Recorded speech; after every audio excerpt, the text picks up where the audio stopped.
આપણા માન્ય કાનુભાઈ દેસાઈ કે જેઓ નાણાં ઉર્જા અને પેટ્રોકેમિકલ મંત્રી છે અને પારડી વિધાનસભાનું પ્રતિનિધિત્વ કરે છે, ત્યારે અમારી આ વર્ષો જૂની વાપીને મહાનગરપાલિકા બનાવવાની માગણી હતી અને તે સંતોષાઈ છે, ત્યારે અમારામાં વિશેષ આનંદ છે।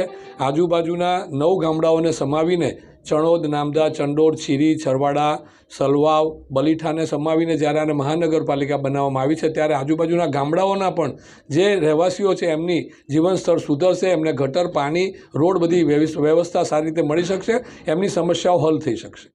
ખરેખર અમારી વર્ષો જૂની માંગણી હતી અને આ માંગણીને આજે ગુજરાત સરકાર દ્વારા બજેટમાં સમાવી અને વાપીના જનતા માટે ખૂબ જ હર્ષનો વિષય છે અને તમામ લોકો ખુશ છે। તમે જ્યારે જાઓ વાપીમાં તો અત્યારે એક જ ચર્ચા છે, વાપી મહાનગરપાલિકા બને છે। કારણ કે મહાનગરપાલિકા બનવાથી અમે છે ને બીજું સુરત જોઈ રહ્યા છે કે જે સુરતનો જે વિકાસ થયો છે, સર્વાંગી વિકાસ।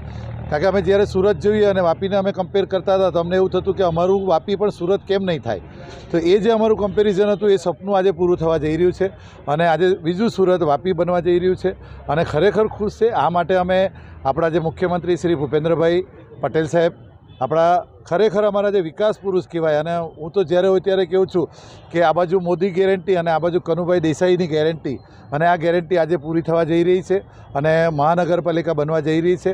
એટલે ખરેખર અમે એમનો આભાર માનીએ છીએ દિલથી અને ખાસ આભાર અમે CR પાટીલ સાહેબ, અમારા જે સંગઠનના જે પ્રમુખ છે, જેમની મહેનત થકી અમે 156 સીટ અને આગળની લોકસભાની તમામ સીટ જીતવા જઈ રહ્યા છે, ત્યારે આવી જે માળખાકીય સુવિધા માટે જે એમનો અથાગ પ્રયત્ન રહે છે એ પ્રયત્ન આજે સફળ થવા જઈ રહ્યો છે। એટલે અમે ખૂબ ખૂબ આભાર માનીએ છીએ। લગભગ 7 થી 8 ગામોમાં ફાયદો થશે।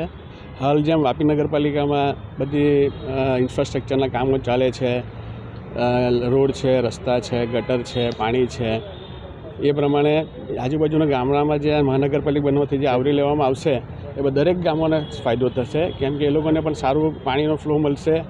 જેમ કે બધા ગામડામાં પાણી ભરાય છે એ પણ પાણી ભરાશે નહીં અને રસ્તા પણ પહોળા થશે, સ્ટ્રીટ લાઇટ મળશે, દરેક જાતની સુવિધા જે વાપી નગરપાલિકાને મળે છે એ મહાનગરપાલિકાથી એ ગામના સમાવેશ કરવામાં આવશે એ લોકોને પણ મળશે।